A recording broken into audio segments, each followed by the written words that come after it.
content itself. So with that, the polls go this way. If you got your phones, you can pull them out.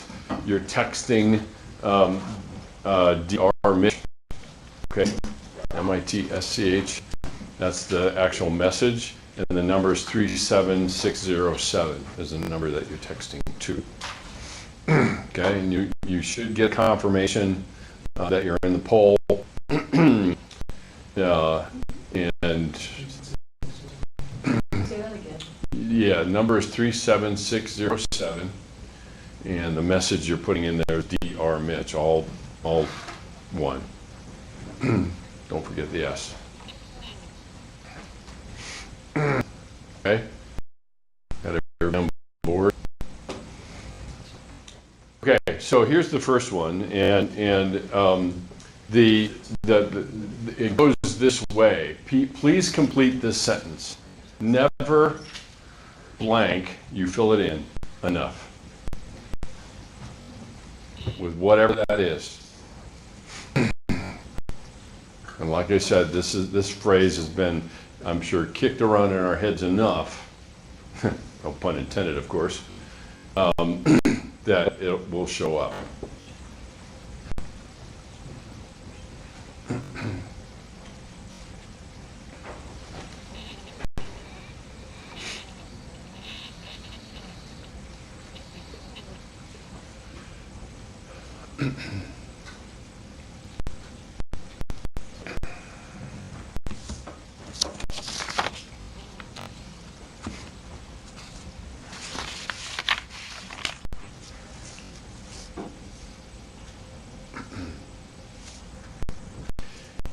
And I'm assuming you all know kind of rules of the road when it comes to these word clouds. The bigger it is, the more people use that word.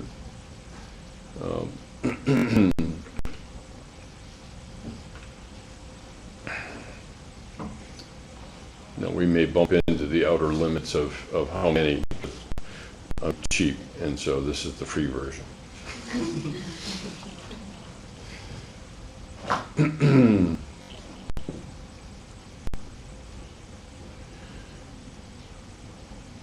The thing to keep in mind when we start talking about this is the very nature of it, and where you will start to see, I think, even in your interactions with the people around you, is the fundamental piece that we refer to as comparison. It is everything about what we do with ourselves and with each other, and that's a good example. Is, you know, answering the question, so what exactly is smart enough? And so the nature of this is a very, very typical, over the last 3 or 4 years that I've done this class, a very typical word cloud for the students that have walked through this class. And what you will be seeing, because of how common it is probably the two bigger words here is never good enough and never smart. A little bit for kinds of internal narratives that we're engaging in around this particular issue. So as most of you know from being in my classes, I make the assertion that we need to be sure to define our terms. And a number of you guys, and in the other section that was also true, there are a number of people that said, I'm not sure I know what some of these words mean. I mean, a lot of times, at least in Christian circles, we tend to use guilt and shame interchangeably. And so I want to do that as well. There's no right answer, okay? And so don't do what you're doing here in terms of comparing yourself with other people. But the first question is a free association task. When you think of the word grace, what comes to mind?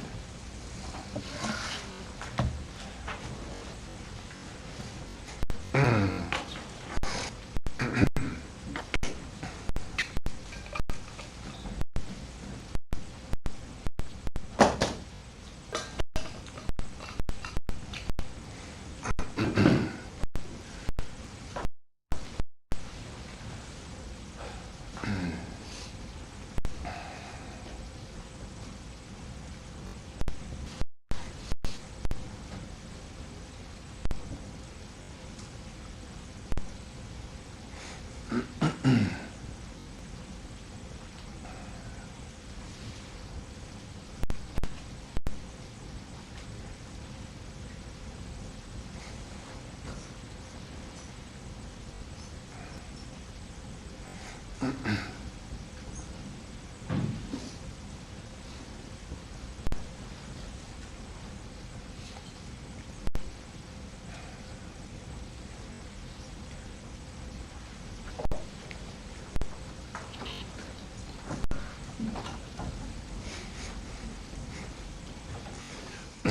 right, so react for me. Anything in here catch your eye or get you thinking about this phrase, or about the word cloud you're looking at? Anything surprise you? Anything? Any reactions to it? Yeah. I feel like it's more of a tangle than the other one, so there's more words to describe grace than maybe the other way around. Yeah. Yeah. Anything else?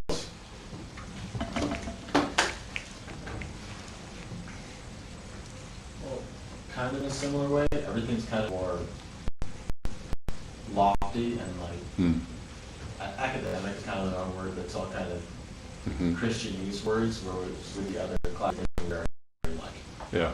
it was like in short words, everything was very like real, very visceral. Right. It's all just kind of floaty kind of. Yeah, these end up being very theological. Yeah. Yeah. It feels almost unattainable. Unattainable.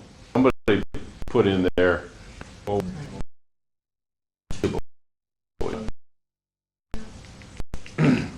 What else?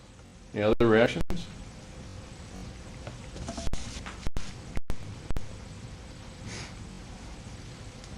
Yeah.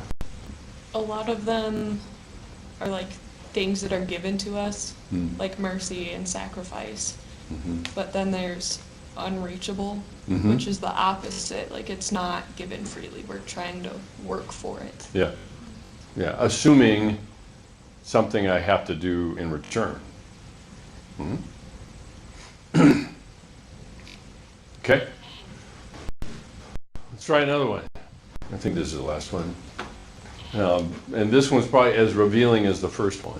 When you think of the word shame, what do you think of?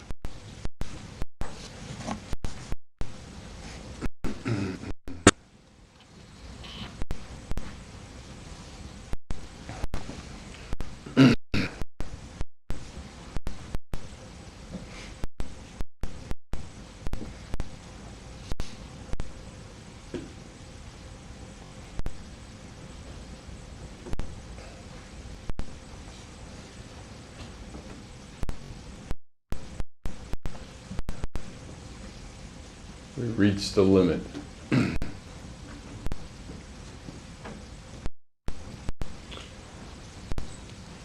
Dark and hidden, heavy. I was a front runner, hiding. Talk to me. What's your reaction?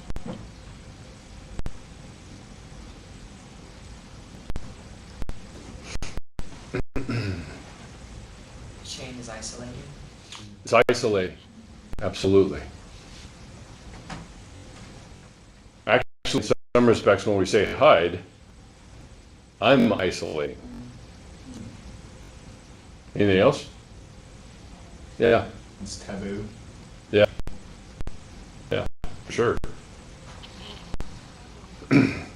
Wrong is an interesting word. Like, I mean, given the discussion that you were talking about in your podcast about, like, is shame wrong biblically? Like, is there room to experience shame or to be ashamed of our sin? So, it's just interesting that it's up there and so big. Yeah. That's a constant one. I mean, it's one of the bigger words that everybody agree on to some degree. What else? Anything else? Any other reactions to what you see? Yeah. Maybe I'm just a very ashamed person. It just feels very visceral and very real. Yeah. The grace feels very far away. The shame feels very close. Yeah. Yeah. It's like where grace could be like not meeting expectations in a good way. Shame is kind of the opposite, where you're not meeting expectations in a negative way. Yeah. Yeah. Or not meeting expectations at all.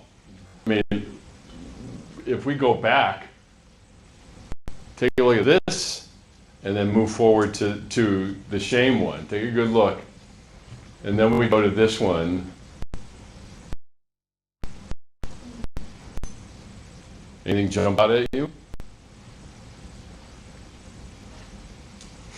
Takes up a lot more space. Well, it definitely does that. Your powers of observation are all on, Abby. Thank you so much. What else?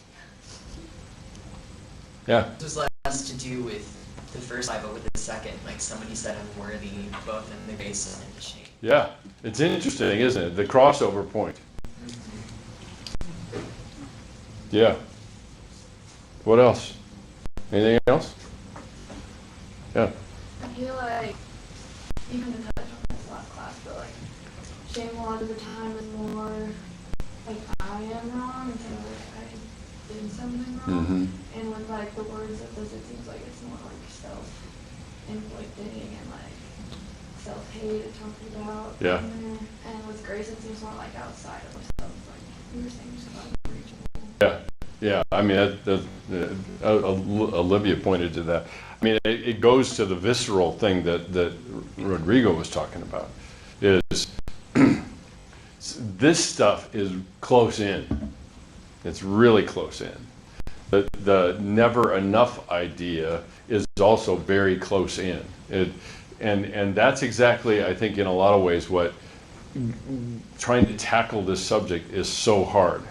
Because there are areas of your heart that are guarded, very guarded.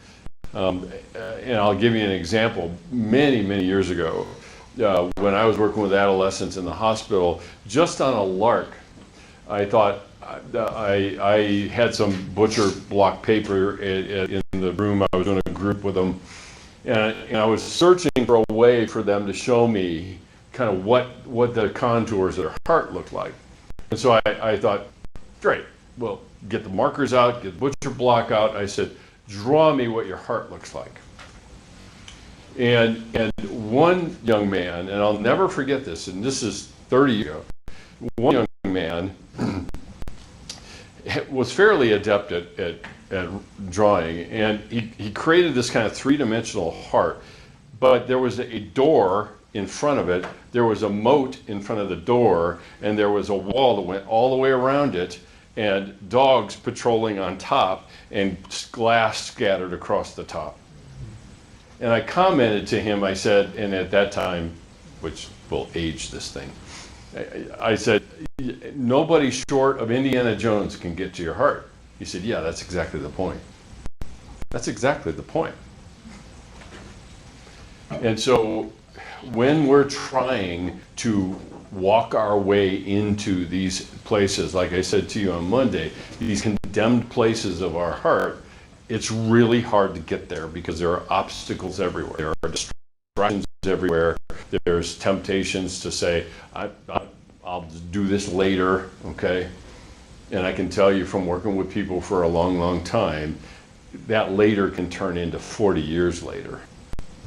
And then life is blowing up, relationships are blowing up. It's like, usually, as you no doubt heard, the journey of 1,000 miles starts with the first step.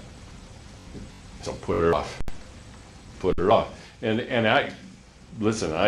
This is me talking to me as much as it is talking to you, because we're always going to have that. So the question then is how do I reclaim the landscape of my own heart? And I can't really reclaim it if I don't actually walk it. So look, a lot of you guys have heard me say before, you can't change what you won't accept. If there are areas of your heart that you have rejected, your ability to change it is nil, because you're not going to admit that it's there. And that's the challenge. And I say that just to set your expectations, not to scare the spit right out of you. But this is not an easy subject. It's even harder than probably you even think. And that's okay that it's hard. If I were you, I would much rather do this at your age than at my age, which is none of your damn business. So, but it's no more easy. It is no easier. Literally last night in my journal I wrote, I don't want to self-reflect. End of journal. At least I got it in there. Yes. Okay, well, I can't wait till tonight. I have no idea what that's going to look like. So, it is a human problem. It's really a human problem. So, now, before I go much further, let me introduce who walked in here. Lexi is your GA for the class, Lexi Schmidt. I'll let her say something about herself in a second. The one thing I will tell you is she's an inaugural member of this class. She was in the first one. And that was a crap show too. So, right? Oh, well, yeah, I pay you well for that. So, yeah, so why don't you say something? Introduce yourself, where you came from, how you got here, all that. So I'm from North Dakota originally, and then I moved here for college, graduated from here in May 2019. Time is weird. And I studied theology, didn't have a minor, I had too many interests, which Saxby and Mitch both made fun of me because I belonged in the study department, which I think is true, so here I am in the master's program. And I'm doing the, marriage and family therapy focus that they just declared for their master's in clinical counseling. What else should you know? I'm your GA. I do have an email, which I think maybe you should send out what that is. I probably will, or you will.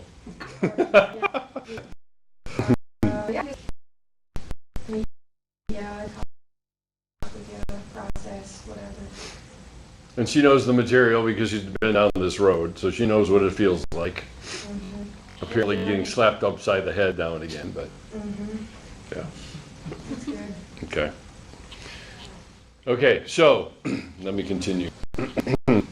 Let me talk about this. Why am I never in stuff? Okay. Lynn Twist wrote a book called The Soul of Money, and this quote is a remarkable quote, because whether true or not, that thought of not enough occurs automatically before we even think to question or examine it. We spend most of our hours and days of our lives hearing, explaining, complaining, or worrying about what we don't have enough of. Now, check your day. Or review your day, whatever you prefer. And the flurry of thoughts that occur as you walk by people, as you have conversations with people, any of that. And what we find is we are literally automatically going in that direction.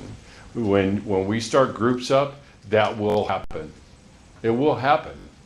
The best thing possible would be we would talk about it in the group. Because if we talk about it in the group, then suddenly you're going to be met with a chorus of me too. Because it will be there. Of what I should have, could have, or would have done, what I should have said, what other people are thinking, let alone what I'm thinking. All of that is very much part of the landscape of how we operate. Now, the fact of the matter remains that enough as a phrase inherently assumes that there is a reference point. Inherently assumes that. Because enough just does not stand on its own. It's enough compared to what? Enough of what?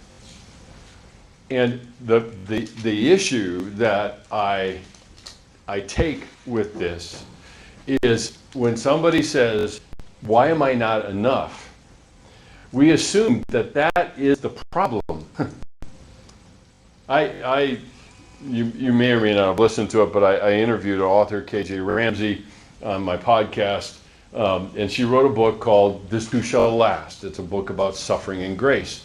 And so I interviewed her, and we started talking, and we got tangled up with this phrase, because she said, the good news is we're not enough, okay? Which is a very Christian-y thing to say. And I tangled with her on that because my comeback was, it's not about enough. Yeah. It's not about enough. It's about us, who we are. That's it. Because enough assumes that that's the commodity that breaking in. Versus standing on my own 2 feet and being known as I am.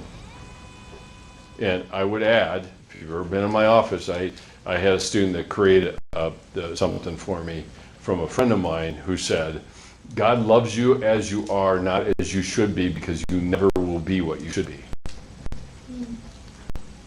So, as I am, which ironically is the title to Billy Graham's autobiography, As I Am. The reason that it's in there is that at every altar call for Billy Graham, that song played. And he had this guy who was a baritone, and he would always sing that song, As I Am, just as I am. And so it's almost going back to the future in a sense, to talk about it that way. So it's not about enough. Now, that being said, what we have to address is the problem of scarcity versus abundance. Because why am I not enough means that I don't have enough of whatever it is I'm supposed to have.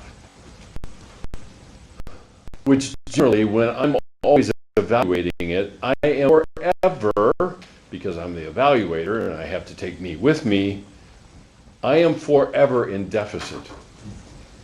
Always in deficit. So there's scarcity, which means if there's a scarcity of something, whatever that thing is, then I've got to go looking to build it up and bring more in. Versus the idea of abundance. And like I said a minute ago, enough compared to what? And we always start with others. As a matter of fact, even our internal narrative starts with others. Because we have a profile, or we have a kind of key reference point person that we make this comparison to. Well, I'm not like them. I mean, ironically, when Jesus was talking about this very thing, he talked about 2 men in the temple. You know where I'm going? Anybody know where I'm going? The tax collector, the publican, an old term, and the other man that was rich. And what did he say? Thank you, Lord, that I'm not like him. A comparison. So I kind of lift myself up the ladder by comparing myself to somebody less than me. Or I shoot for somebody, quote unquote, better than me. Which, by the way, blinds me to me. It blinds me to me. I'm either looking down, comparing me to somebody else, or I'm looking up, I'm not with me. And, there are a lot of people I've talked to that said, and that's for good reason, because I don't like me. I don't really like spending very much time with me, so I'll do those other things because it's a great distraction. So it can be our ideal self, what I should be. That's what that word is, the to shame. Should. Now, I'm not talking about moral imperative should. I'm not talking about that. We should tell the truth. But I'm talking about there is a raft of shoulds that we carry around with us of how we should be, what we should look like. Just go to that first question I asked. How much smarter should I be? How much perfect should I be? It's all shoulds. And as Albert Ellis famously said, you gotta stop shoulding on yourself. And I'll enunciate that very carefully. Other days I probably won't. And then the comparison to the past. We're literally carrying along all the things that we should have done back then, and now we're living with it that way. So the past, it isn't a mechanism to learn. A past is part of the judge, jury, and executioner that is convicting. The thing to keep in mind is it is always a floating standard. So the minute I get close, it goes higher. I mean, that's really the nature of even perfectionism, for that matter, is that we set a standard and we get to it, and we don't complete it and have a celebration. We get to the standard and say, okay, more and more and more and more. And before too long, that gets translated into, I need to be more. And now we're back to shame again. And the motivation moves us into that ultimately that kind of place. So some of the sources of the scarcity that we're talking about here is that it thrives in shame-prone cultures. And that, when I say cultures, I'm meaning both internal culture, we have an internal culture, and an external culture. As a matter of fact, we spend a lot of time actually splitting those two things apart and living lives of disintegration. In other words, I offer to people something that I don't experience. I offer people, and a few of you even said this, it's like, I can give other people grace, but me, no. That's just letting myself off the hook. That's accepting or settling for mediocrity. The entire culture in social media is comparison. The entire culture is. And that's why it is so toxic. And I might say, that is why it's so addicting. Because it fits right into what we already do. And so we spectate on other people's highlight reels while trying to hide our real life reel. And it sets the comparisons in place in remarkable, in really very powerful ways. The last one is full biblical standard. Because I have had a lot of people that say, oh, okay, well, I guess my comparison point is Jesus. Good luck. I know he's perfect and everything, but whatever comes after but is what really the truth is. So, for a long time, there was a book that came out in the, it must have been in the 80s and 90s. And it was an older book. It was kind of rediscovered. It was called In His Steps. And the guy's name was Sheldon something. I don't remember his last name. It's too long ago. But what came out of that was wristbands. And you know what was on the wristband? WJD. What would Jesus do? And that was all the rage. It was all the rage. And it's like, maybe the question would be, what would Jesus do in my life with my history? And it sets a standard that is impossible to meet. And so we inadvertently, unintentionally set up a shame cycle even in our faith. And so shame-prone cultures push this on. It's part of our culture. We've all grown up in that culture. As a matter of fact, probably a good portion of the parenting we've had has not been grace-driven, it's been shame-driven. Without even knowing it. I mean, we're generations into this thing. We don't know how shame-driven it is. And so kids quite naturally, which you guys are the chosen few, and even Lexi didn't get to see this, is you get the full-bore description of the stained glass self. the full bore of it as to how did we get here. Because kids, because they are so self-centric, all right? I didn't say self-centered. Because they are so self-centric, anything that the parent communicates to them isn't about their behavior, it's about what? Their being. Their being. So, you know, when they're told you're doing something that you shouldn't be doing, what's their conclusion? I'm a bad kid. And before too long, that weaves its way into our identity, and before too long, nothing good ever gets produced by something bad. And then it's woven in. And that's a big part, I think, of what we're talking about here. So inadvertently, it's not the fault of the biblical standards we have. It's the fault of how we interpret those biblical standards in light of some of these other things that we're talking about here. And what happens to it. KJ made an interesting comment about how we have mixed with biblical and work harder, do more, accomplish more, and God will be pleased. Now, obviously, I can say, no, this is an obvious statement, but we don't live it. Is God's already pleased by your existence. It's the father on the path that says, my son is coming, my daughter's coming, I get to be with them.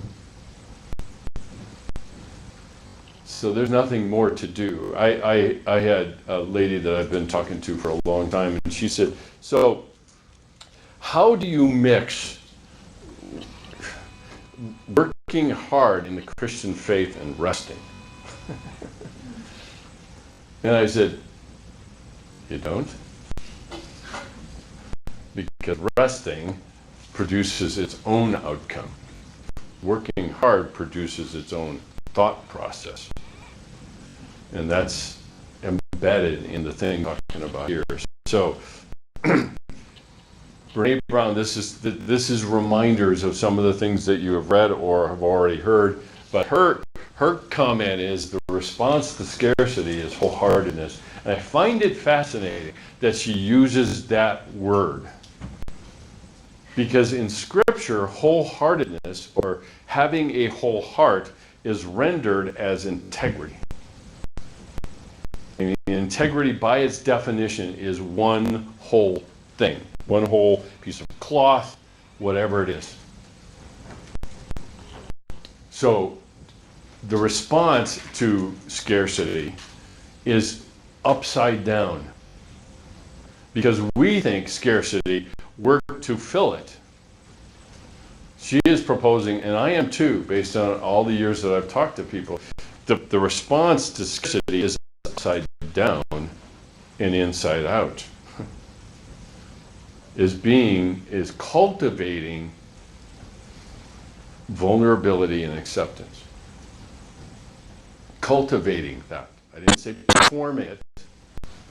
And that's a word you're going to hear all semester, is the word cultivation. This is not about production. This is about cultivating the kinds of interiors that will, by their very nature, produce certain things. The fruit tree doesn't have to say, okay, I got to work really hard to get this fruit out, and I'll just squeeze real hard and push real hard, and then it'll come out. No. The fruit is cultivated, cared for, pruned at various times, and what happens? It doesn't say, I think I'll pop a peach. No, the fruit is the natural outcome. And I would suggest to you that the fruit of the Spirit is exactly the same way. I have a guy in my group, men's group, that says, I'm trying to be humble. And it really is all I can do to really stuff snarky. That's right. Good. Because it's what we cultivate that produces humility. It's what we cultivate in our hearts that produces the fruit of the Spirit. And that's that again. That's vulnerability. Allowing myself, and actually the Latin word is vulneros, the capacity to be wounded. So I choose to live with the risk of being wounded. Welcome to your groups.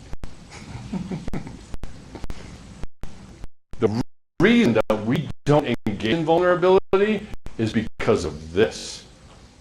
And that is the summary rejection of ourselves.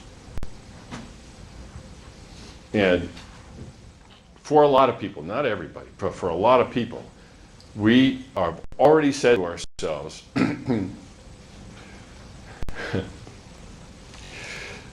you're not going to like me because I don't like me either.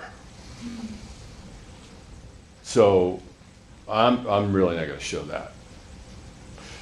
The interesting thing about it is I'm not real sure what's worse, rejection or acceptance. Quite honestly, I'm not really, well, I am sure, but it's a flourish of words. Henry Nouwen once said, the most corrupting thing to our spiritual journey is self-rejection.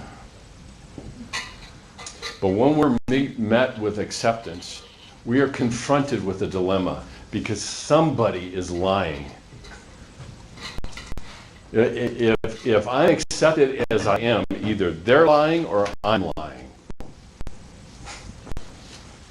And we've got to make a choice. In a lot of cases, that's why I say sometimes acceptance is worse than self-rejection. I know that. I mean, anybody that's going to run away from me in terror because I'm such an awful person, it's like, yeah, I expected that. I'm pretty much deserving that.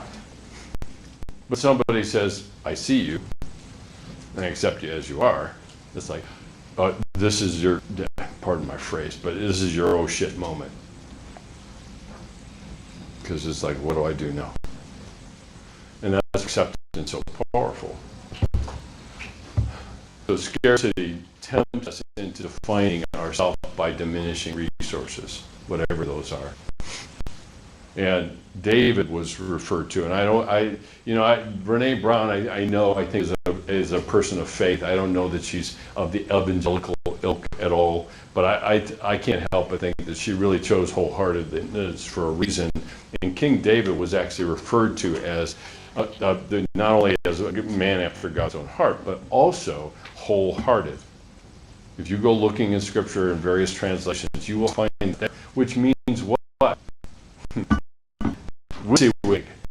Y'all know what WYSIWYG is? What you see is what you get. So we've been in the notion that acceptance is dependent only on others. It would be up to me. I would suggest to you that sometimes you bump in people that have learned this thing about self-acceptance, and they end up, quite honestly, just my weird brain, but quite honestly, I think that's what made Jesus attractive. He knew who he was. He accepted fully who he was.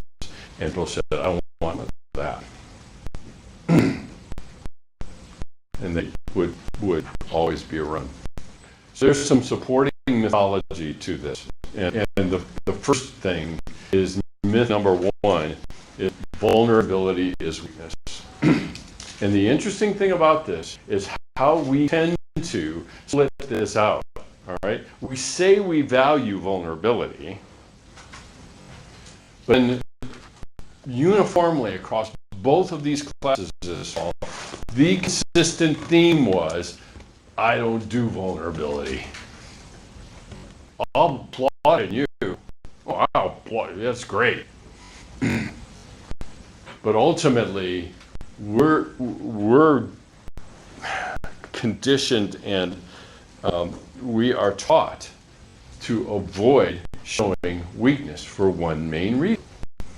It is inviting, it assumes it is inviting being hurt.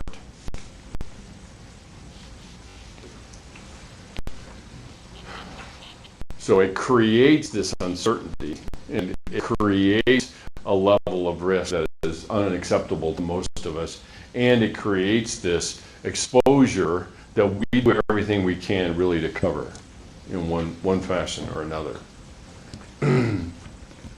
Having any feelings at all ends up being tantamount to being a failure, and emotions are generally liabilities. Unfortunately, in the Christian faith, we have emphasized right thinking so much that we've forgotten about being right-hearted. One way to think about it is orthodoxy versus orthocardia, a right heart. So when we engage in vulnerability, as Brene Brown says, it sounds like truth and it feels like courage.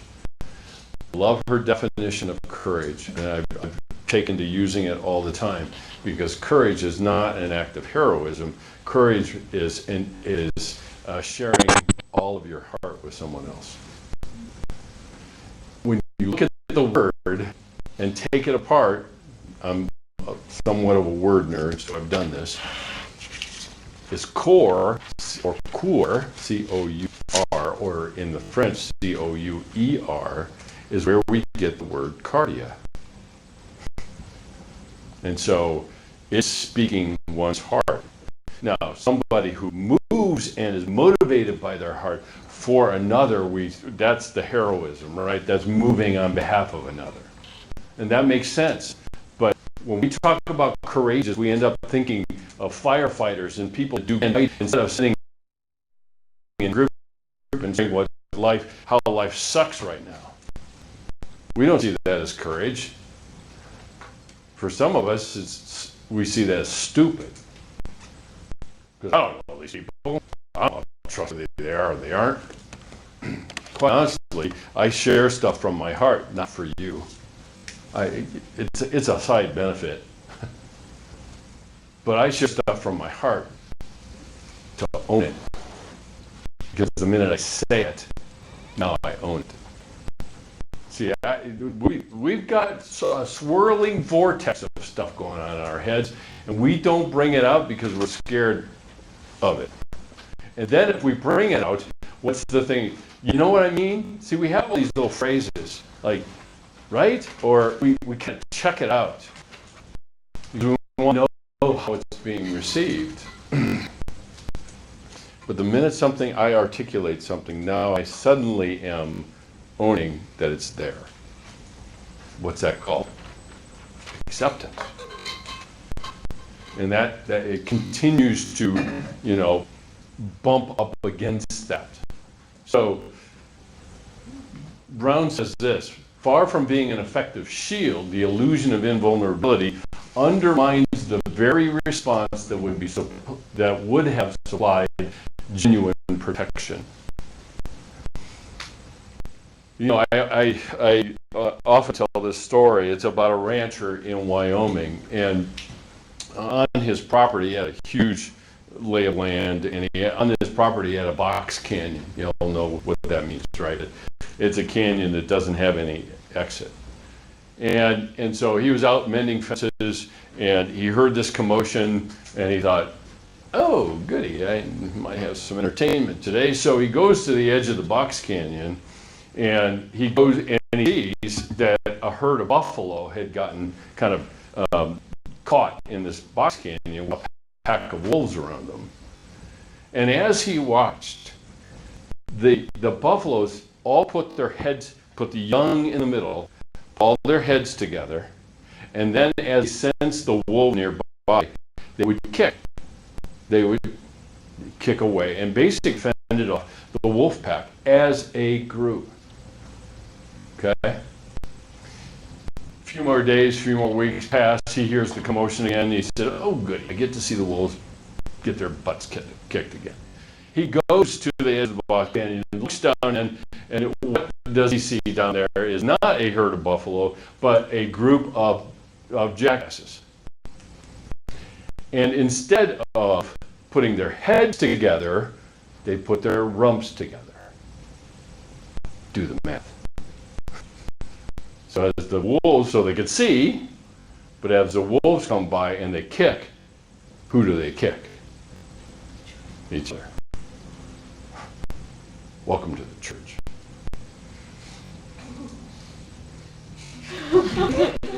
I'll wait for lightning here.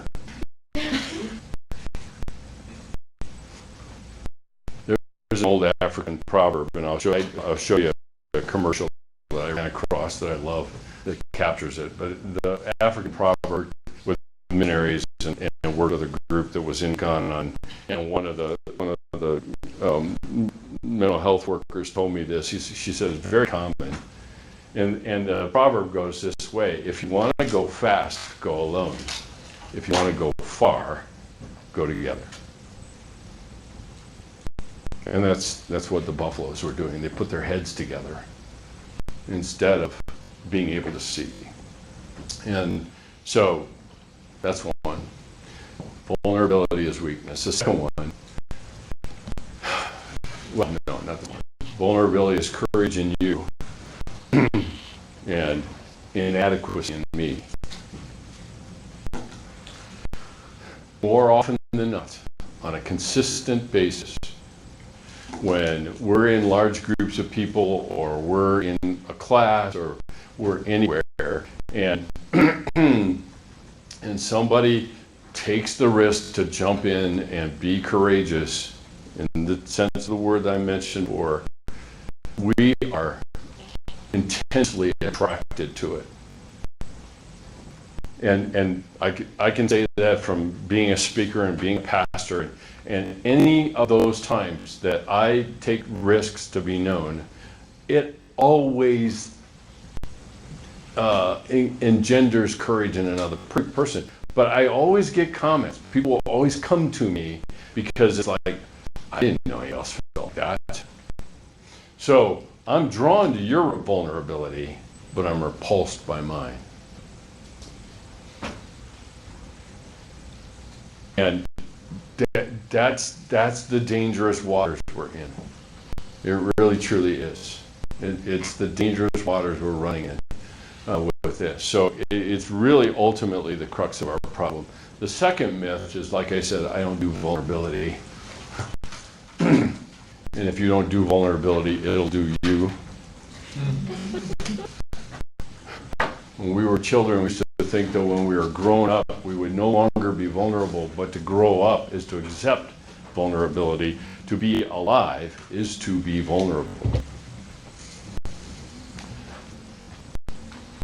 Like I said, you may not do vulnerability, but it'll do you. Sooner or later, something will come up. And unless you are elite professional level at denial, it'll do you. Because either the only alternative is either I reach out and ask for help and allow people to know what's going on, or I continue to be isolated and I will, quote unquote, not literally, but I will die alone. So, no, the other thing that has to be said is the third mythology, and this gets in the way of vulnerability, and that is vulnerability is letting it all hang out.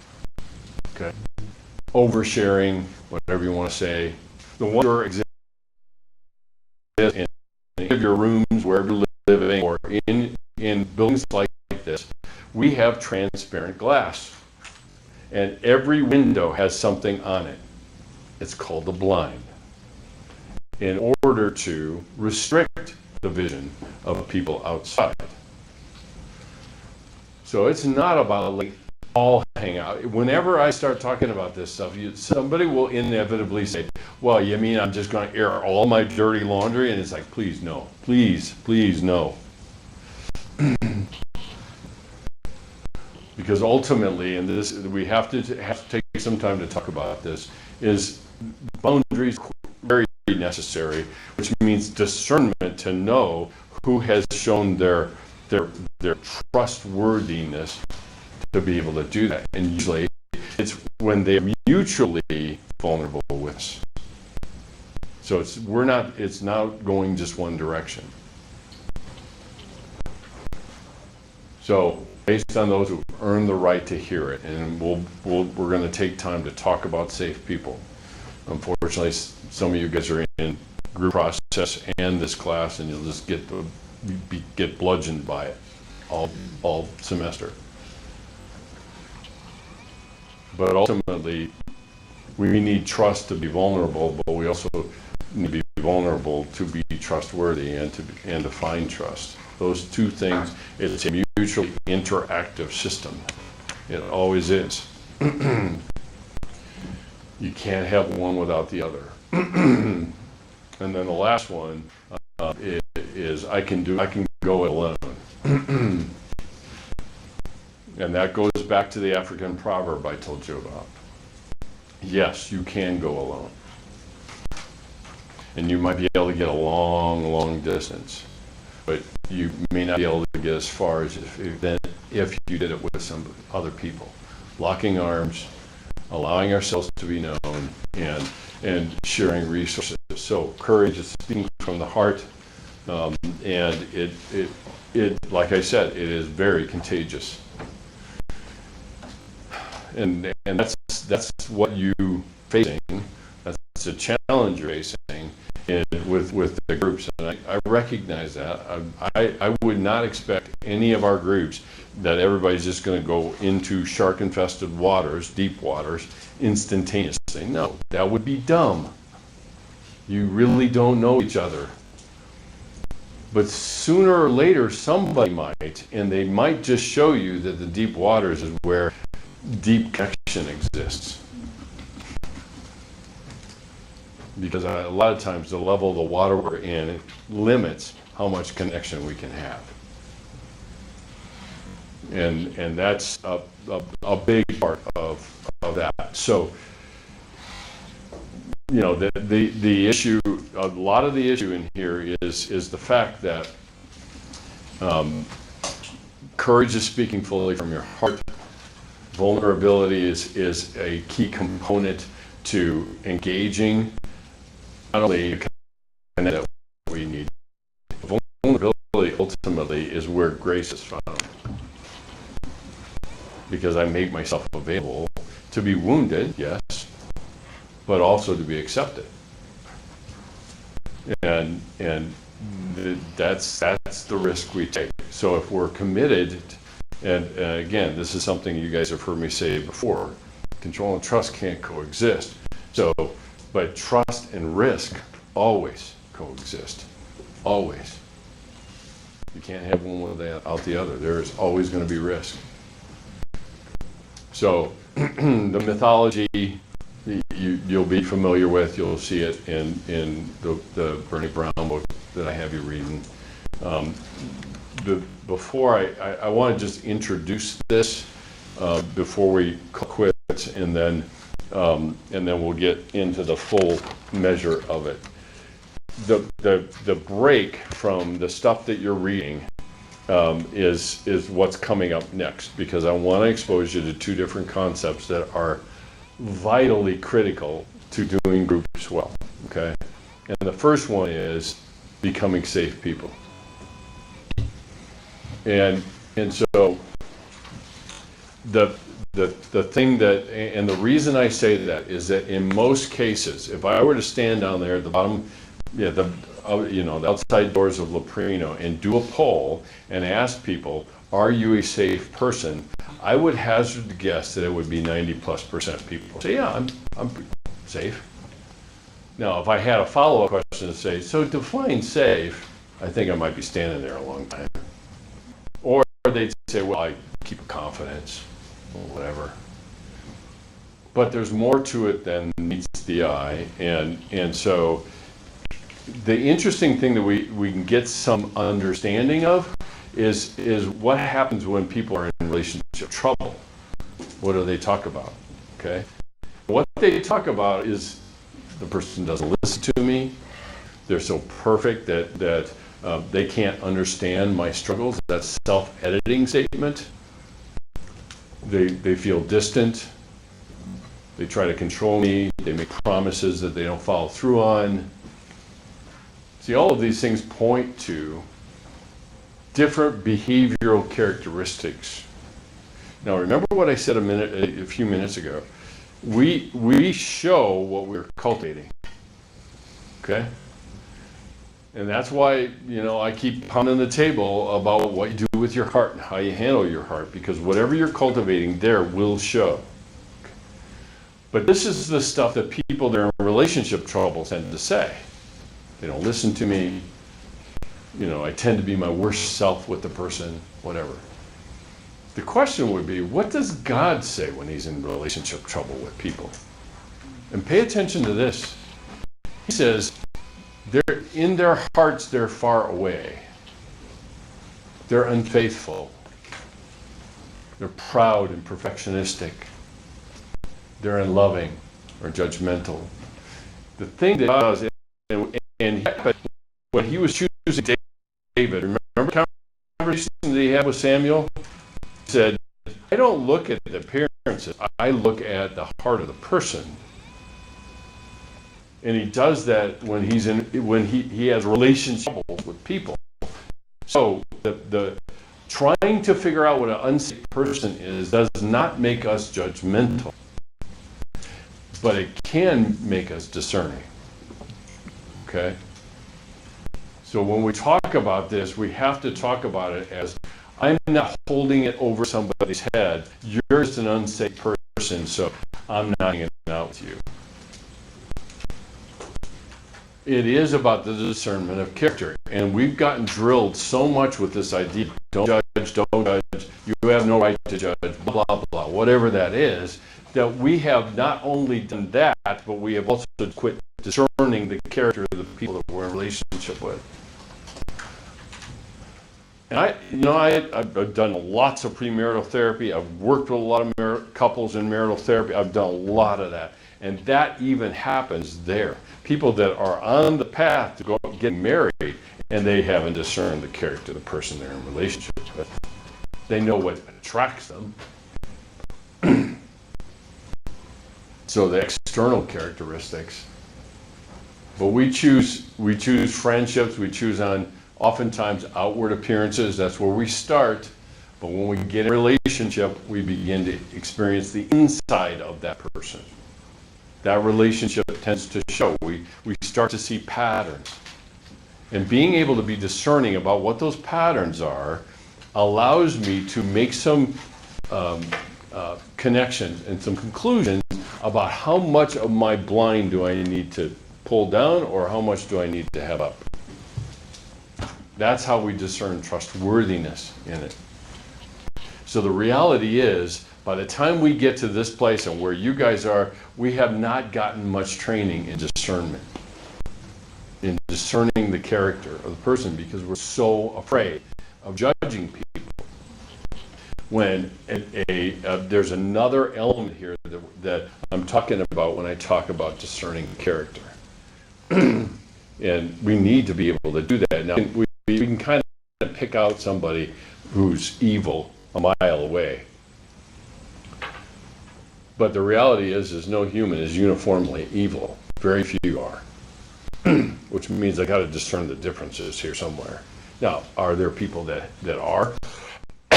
Yeah, there are. But that's arguing from an exception.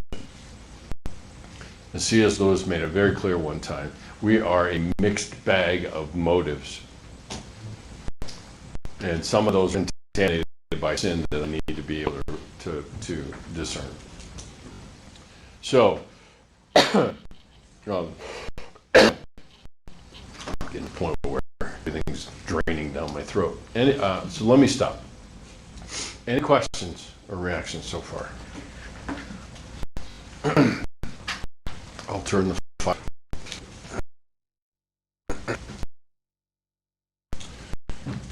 Okay, I will stop there. And then next week we will get through the safe people and boundary stuff. And then we'll get further into the shame stuff. See you then.